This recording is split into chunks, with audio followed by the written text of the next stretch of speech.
এ বাবা, যা কড়াইটা পুড়ে গেল। তাড়াতাড়ি করে ডাল বসিয়ে দিয়ে জিরে দিয়ে দিলাম। তোমরা তো অনেকে অনেক রকমভাবে মুসুরির ডাল রান্না করে খেয়েছো, তা আজকে আমার মতন করে খেও, দেখো কেমন লাগে।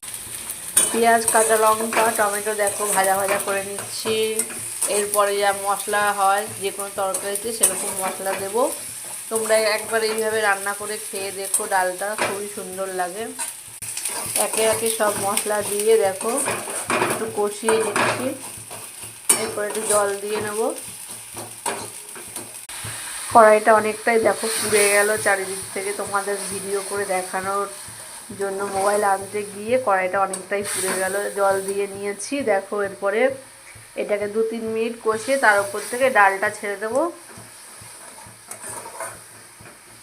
এরকমভাবে তোমরা একবার একটু ডাল রান্না করে খেয়ে দেখো, খুবই সুন্দর হয়, আমাদের তো খুবই ভালো লাগে। দেখো ডাল ঢেলে দিয়েছি। এরপরে 2-1 মিনিট ফুটে গেলেই ডাল আমাদের রেডি। দেখো ডাল ফুটে এসছে, এখন আমাদের ডাল কমপ্লিট। আমি এবার নামিয়ে এর মধ্যে ধনেপাতা, গরম মশলা একটু ছড়িয়ে দেবো। তারপরে রুটি দিয়ে খেয়ে দেবে। আমার যেহেতু রুটি খাওয়া হয়, ওই জন্য রুটিতে যেসব তরকারি ভালো লাগে সেসব তরকারি তোমাদের সঙ্গে শেয়ার করলাম।